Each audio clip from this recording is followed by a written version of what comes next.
Hello and welcome. I'm Maria from Sew Through Time, and this time we're making a Victorian natural form 1880s polonaise. Now, I haven't done a lot of Victorian costuming, mainly because most of the living history events that I do tend to focus on the 18th century or Regency era, and then most of the costuming events I attend tend to be more Edwardian, turn of the century kind of style, so I haven't had a chance to do a lot of Victorian costuming.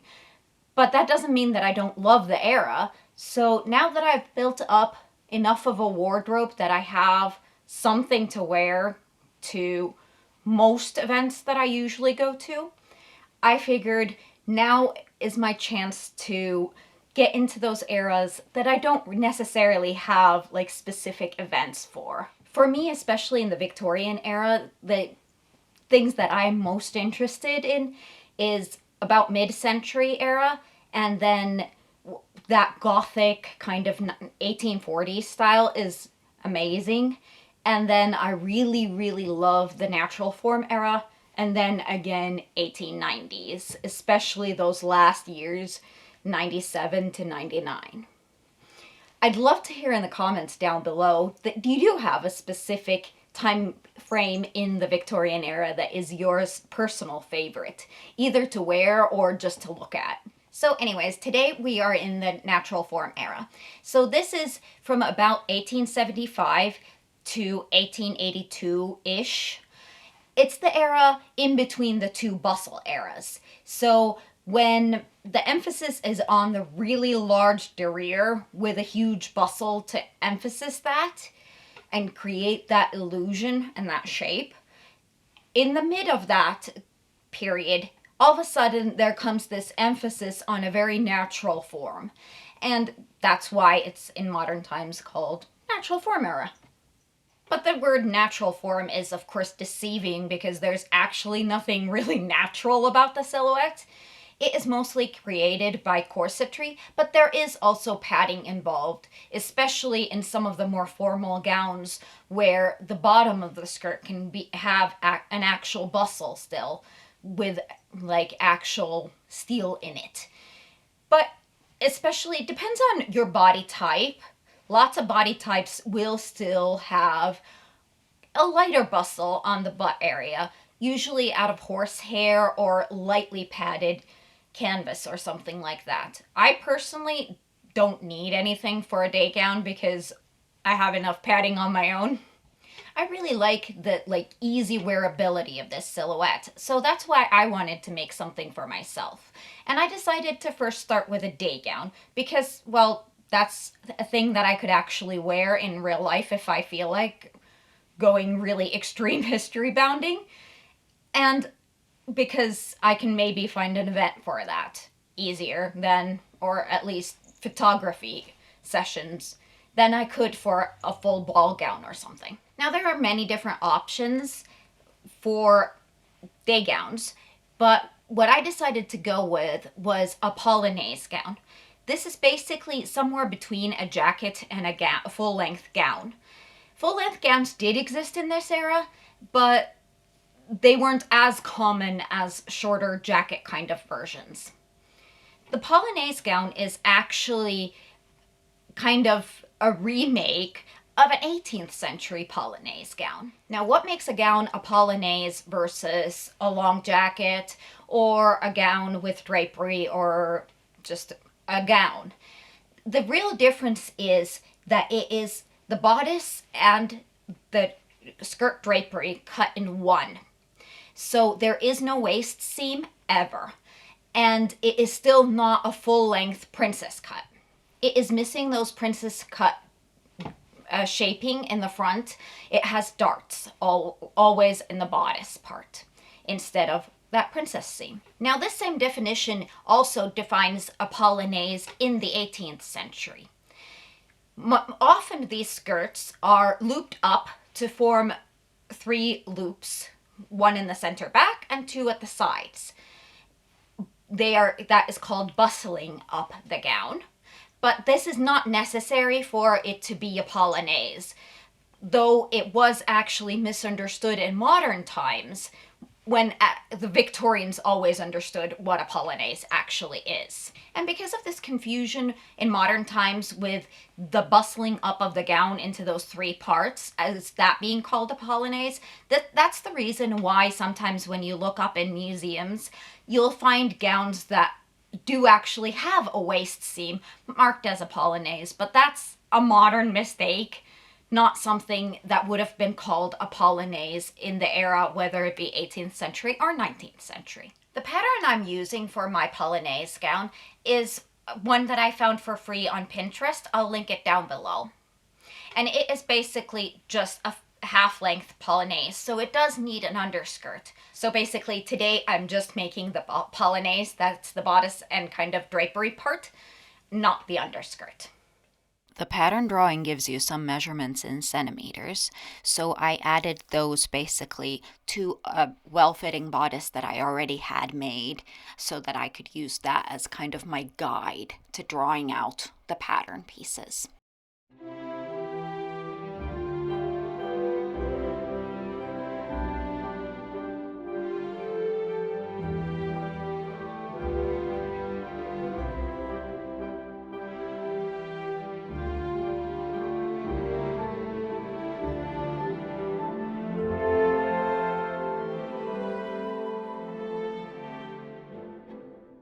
With the skirt portion, I had to fiddle around with the angles quite a bit to get those centimeters to match up.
I used my 1790s tight-fitting long sleeve as one of my guides for the proper arm size, and then I used a Victorian sleeve head as my guide for the shape of the sleeve head, and kind of estimated from there the proper sleeve size. I find this method faster than drafting completely new.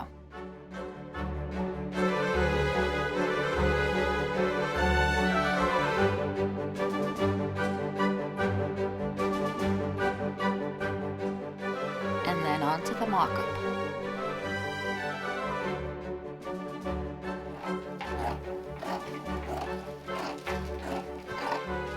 Okay, now it's time to try on the mock-up, and before we begin, I just want to let you all know that a corset and sweatpants is the coolest combination ever. Yeah.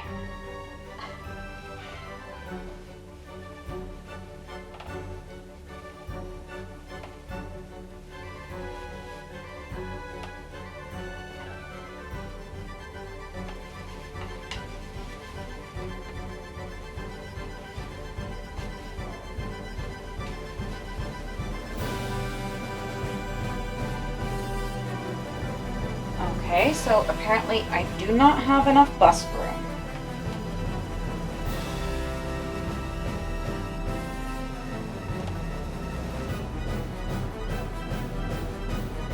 But I was worried that the shoulder was too narrow, which it isn't. So that's good.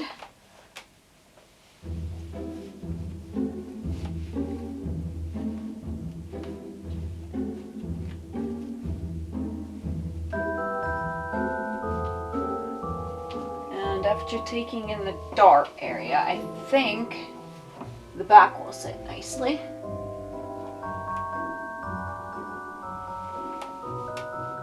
Okay, now with my second mock-up, I need about an inch on both sides here in the front. So I'll have to go and repattern my pattern piece.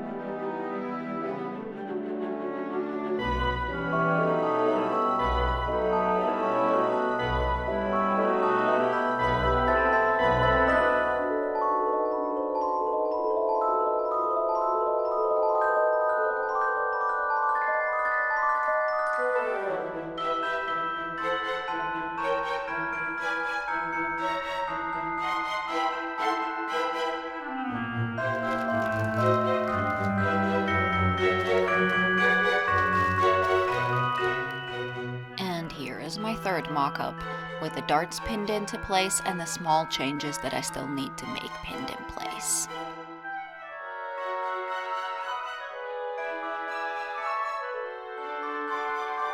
Now I draw out the pattern changes straight onto my fabric and use this as my lining material to save on fabric.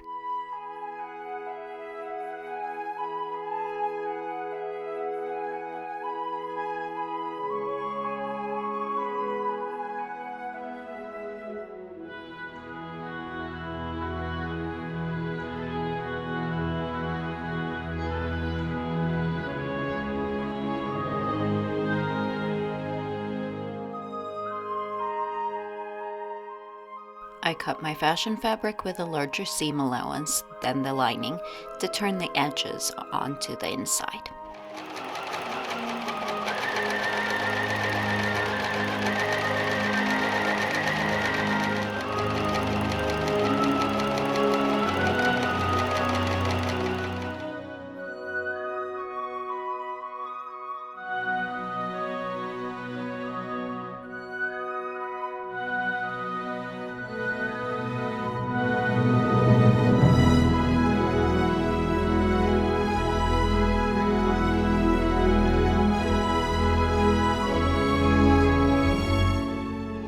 Ensure a perfectly smoothly fitting sleeve with zero puckering or gathering anywhere, I decided to stitch it from the outside using a hem stitch.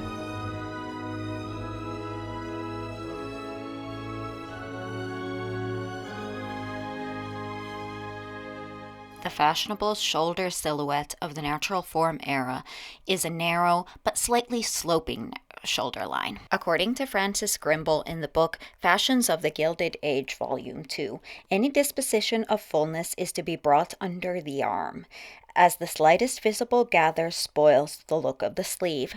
The way I achieved this was that I first sewed the underside of the sleeve and then put it on and started pinning the upper part and the front on my body, making sure that I ease the fabric around so that I can still move my arm, but that there is absolutely no gathering. The backside, where I can't reach to pin it on my body, I took it off and pinned it on my knee, making sure that I eased the fabric, and then tried it on to make sure that my arm had the full range of movement.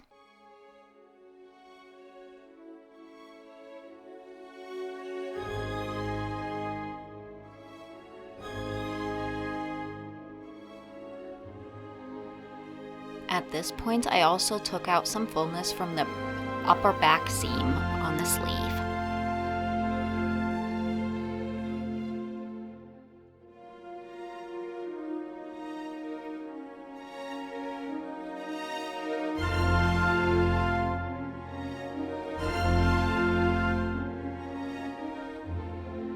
As you can see, I can't quite get my arm up straight, so I need to let it out in the back there a little bit.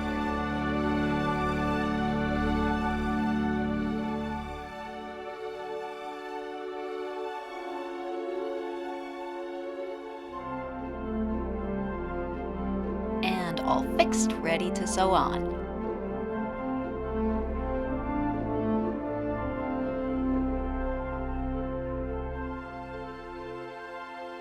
Then I split open the darts in the front and overcast them and notched them so that they open up properly and lay flat on my body. Then I measured the boning casing length for all the waist seams and cut the boning to size.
I'm now halfway through boning this, so this side has been boned completely, and the back seam has been boned.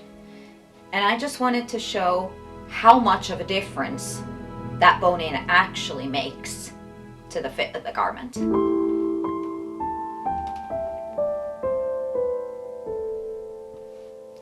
See all these wrinkles on this side? And see how they're gone on this side.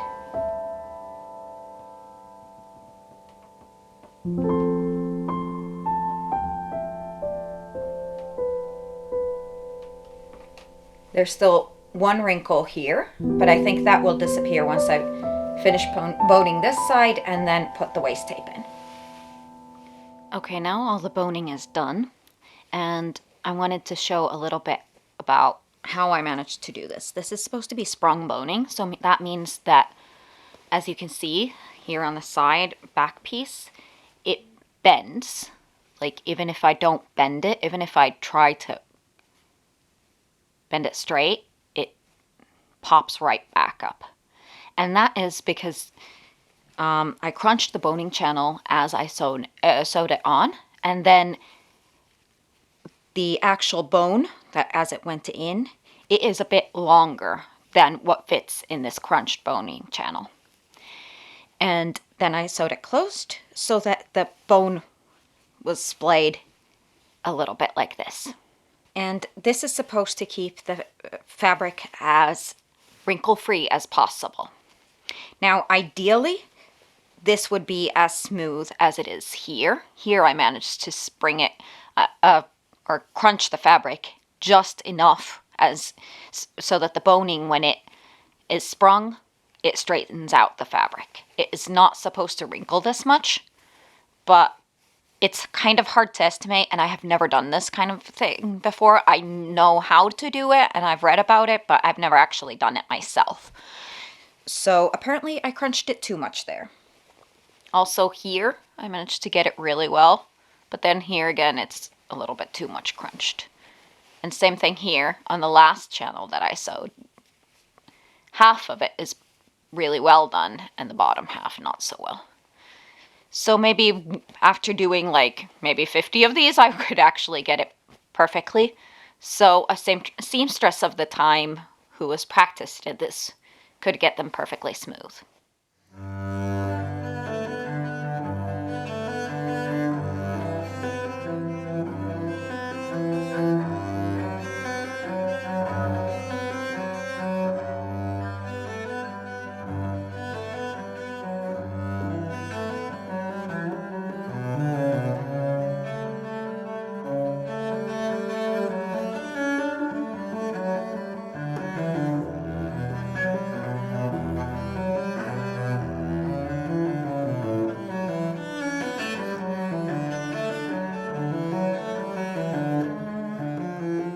my trim, I decided to make a crocheted fringe out of chenille yarn.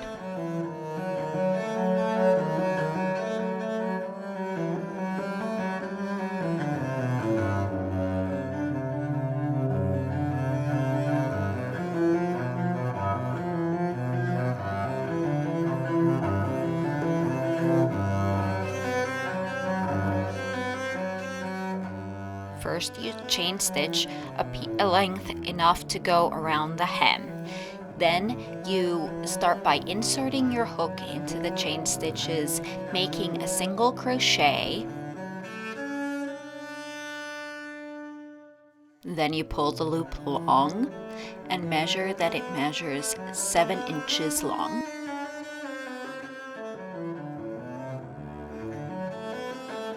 And twirl it around your finger for 20 times.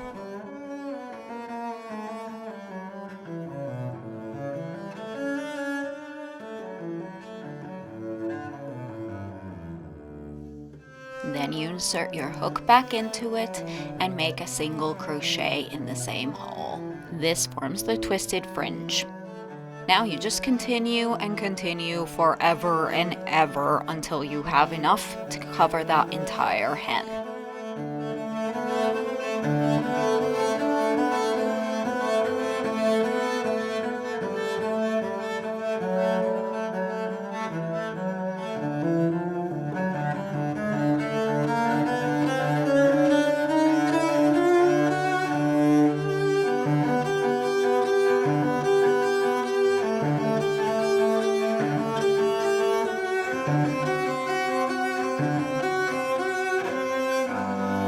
For the neck, the same kind of fringe is made, but this time they are 5 inches long and with 18 twirls around your finger. And these are in 2 different rows to make it fuller.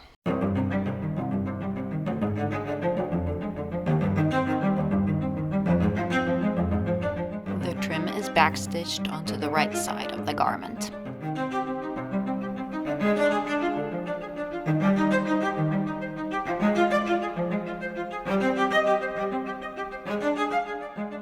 The bottom edge front pleating gets sewn in place.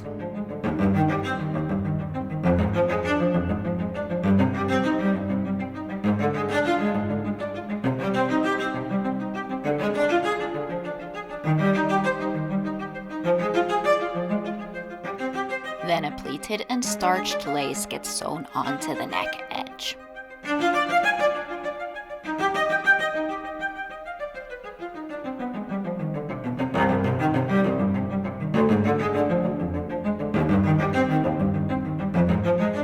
The cuffs are hemmed and finished off with a lace. This I pleated as I went.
this video, and if you did, please give it a thumbs up, and I hope to see you again next time. Bye!